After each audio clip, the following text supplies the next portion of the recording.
बिहार की राजधानी पटना बारिश से बेहाल है। पिछले 2-3 दिनों से हो रही बारिश ने आम और खास का फर्क मिटा दिया है। वीवीआईपी इलाकों में जलजमाव है तो अस्पताल में भी बारिश का पानी घुस चुका है। कई इलाकों में बारिश के बाद जलजमाव ने लोगों की मुश्किलें बढ़ा दी है। पुराना सचिवालय, airport road, Gardanibagh, new market समेत तमाम सड़कों पर इलाकों पर जो सड़कें हैं, पानी जमा होने से लोगों को आवाजाही में दिक्कतें हो रही है। 4 तस्वीरों में बारिश के बाद पटना की बदहाली आपको हम दिखा रहे हैं। देखिए, पटना की ही ये तस्वीरें हैं। पानी पानी राजधानी नजर आ रही है। किस तरीके से पुराना सचिवालय में यहाँ पर पानी भरा हुआ है। लोग हाथों में जूते और चप्पल लेकर अंदर प्रवेश कर रहे हैं। एयरपोर्ट रोड की तस्वीरें आप देखिए और साथ ही गर्दनीबाग अस्पताल में आप देख सकते हैं किस तरीके से अस्पताल परिसर भी पानी पानी हो चुका है।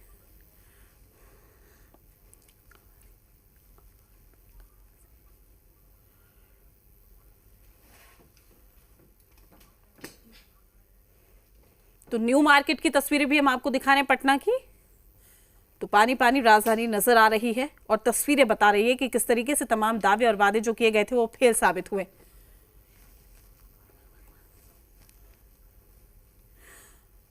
वही तमाम जानकारी के साथ हमारे संवाददाता सनी हमारे साथ लाइव जुड़ चुके हैं पटना से। सनी, पटना की हर सड़क या फिर ये कहें कि वीवीआईपी जगहों से लेकर पॉश एरिया से लेकर जो आम जगह है वो भी कहीं ना कहीं जलजमाव से की स्थिति देखने को मिल रही है। ये कहें कि जो हर साल तमाम दावे वादे किए जा रहे थे वो इस पानी में अब पूरी तरीके से बह गए हैं। बिल्कुल, अब तक आपने एयरपोर्ट का रास्ता, पटना जंक्शन, इसके अलावा अस्पताल को देखा, लेकिन पटना के कई ऐसे सड़क हैं जहां पर अब भी पानी है। यानी बारिश सुबह में 5 बजे तक हुई थी और उसके बाद अभी थोड़ी देर पहले हल्का बूंदाबांदी शुरू हुई है, लेकिन उसके बावजूद भी इस इलाके के पानी अब तक नहीं निकल पाए हैं। और ये नॉर्थ एसके-पुरी का इलाका है और इस इलाके में काफ़ी संख्या में लोग रहते हैं। तो जो लोग आने जाने वाले हैं उनको काफ़ी परेशानियों का सामना करना पड़ रहा है। और सुबह की यहाँ की जो तस्वीर थी वो और भयावह थी। पूरा इलाका तालाब जैसा था और कई जगहों पर जो नाले हैं वो भी खुले हुए हैं। तो लोगों को ज़्यादा समस्या उस तरफ से हो रही है कि नाले खुले हुए हैं, जिन्हें अंदाज़ा नहीं है वो नालों में जा सकते हैं, उनकी गाड़ी नाले में फंस सकती है। तो ये कह सकते हैं कि राजधानी पटना के अलग अलग इलाकों की तस्वीर इसी तरीके से है।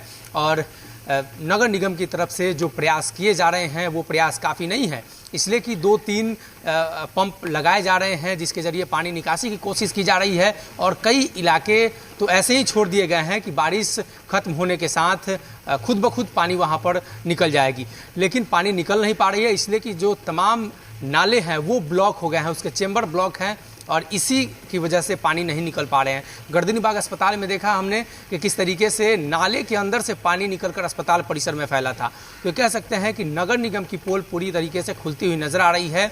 हज़ारों करोड़ रुपए इस पर खर्च किए गए थे इसकी ड्रेनिंग व्यवस्था को सुचारू रूप से चलाने के लिए और इसे सही करने के लिए। नमामि गंगे परियोजना के तहत, वुडको के तहत तमाम जो सड़कों की खुदाई की गई, तो सड़क तो खराब हुए ही, लेकिन पानी निकासी को लेकर भी व्यवस्था नहीं हो पाई। यानी इस वक्त आप जहां पर खड़े हैं वहां पर भी कुछ ऐसी तस्वीरें दिखाई दे रही है। हम चाहेंगे दर्शकों तक ये भी तस्वीरें पहुंचाइए, साथ ही ये प्रशासन तक भी पहुंचनी चाहिए तस्वीरें कि जो आप लोग तमाम दावे वादे करते हैं, नगर निगम जो तमाम दावे वादे करता है और हर साल की तरह ऐसा नहीं है कि पहली बार इस तरीके की समस्या लोगों को देखनी पड़ रही है। हर साल वही वादे होते हैं लेकिन जमीनी स्तर पर सब कुछ पानी में बहता हुआ दिखाई देता है।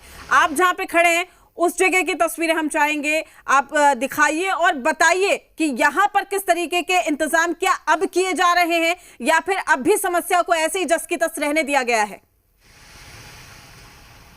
बिल्कुल, यहाँ पर जो समस्या है वो अब भी जस के तस है, इसलिए कि यहाँ से जब पानी ओवरफ्लो होता है तो आगे वाली सड़क में मिलता है और वो सड़क थोड़ा सा डाउन है, तो उस सड़क पे जो नाले बनाए गए हैं उस नाले के जरिए पानी खुद ब खुद निकलता है। और अगर 2 घंटे अगर सही से बारिश हो जाए तो ये इलाका पूरी तरीके से डूब जाता है। और अभी जो पानी बचे हुए हैं ये 5-6 घंटे खुद ब खुद पानी निकलने के बाद इतने पानी यहाँ पर बची हुई है। तो ये कह सकते हैं कि नगर निगम, नगर प्रशासन की तरफ से जो मुख्य सड़कें हैं उस तरफ उनका ध्यान केंद्रित है, लेकिन पटना का जो रिहायशी इलाका है जिसमें काफ़ी संख्या में लाखों की आबादी में लोग रहते हैं उस इलाके की स्थिति अब तक वही है। हालांकि जहाँ पर प्रशासन, नगर निगम की टीम काम कर रही है वहाँ से भी पानी पूरी तरीके से अब तक नहीं निकल पाया है। यानी 2 दिनों से बारिश हुई है और 2 दिनों में ये कह सकते हैं कि लगभग 150 mm के आसपास राजधानी पटना में बारिश हुई है और कल रात की अगर छोड़ दिया जाए तो। यानी रविवार की रात और सोमवार की सुबह 150-55 mm बारिश हुई है और उसके बाद ये स्थिति है। अगर राजधानी में मूसलाधार बारिश 3 से 4 घंटे हो जाए तो ये कह सकते हैं कि पूरा राजधानी जलमग्न हो जाएगा और जो मुख्य सड़कें हैं वो पूरी तरीके से जलमग्न हो जाएंगी। मुख्य सड़कों से पानी निकालने का काम चल रहा है, लेकिन अब भी कई इलाकों में पानी है। पटना जंक्शन के आसपास की बात कर ले, गर्दनी बाग अस्पताल और ये जो नॉर्थ एसके पुरी का इलाका है, इसके अलावा अटल पथ के निचले इलाकों में भी काफी संख्या में पानी है। कल शाम में भी वहां पर पानी थी और अब भी उसी तरीके की स्थिति और बिल्कुल देखिए, ये समस्या कोई नई नहीं है, ये काफी वक्त से लोग इसी तरीके से परेशानी का सामना करते आ रहे हैं। सुबह दफ्तर जाने में दिक्कत, बच्चों को स्कूल जाने में दिक्कत। 2 दिनों की बारिश में अगर ये हाल है, आप स्मार्ट सिटी की बात करते हैं, तो ऐसे ये कहा जाए कि अगर 4 से 5 दिन बारिश हो गई तो नाव का सहारा लेकर हमें एक जगह से दूसरी जगह जाना पड़ेगा।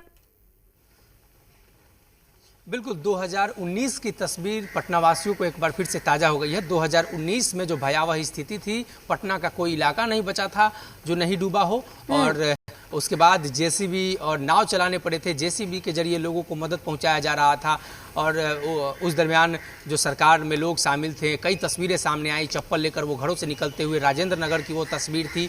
और इस वर्ष भी अगर अच्छी बारिश हो जाती है, अब तक मानसून की जो बारिश है राजधानी और पूरे बिहार में सामान्य से कम हुई है। अगर सामान्य बारिश भी हो जाती है तो राजधानी की क्या तस्वीर होगी, ये तो देखने लायक होगी। लेकिन अभी इतनी कम बारिश में ही ये स्थिति है, तो अंदाज़ा लगा सकती हैं कि अगर नॉर्मल या उससे अधिक बारिश मानसून की हो जाती है तो राजधानी की स्थिति क्या होगी। जी सनी, आपका शुक्रिया तमाम तस्वीरें दिखाने के लिए। तो बारिश से पटना बेहाल है और पानी पानी राजधानी नजर आ रही है।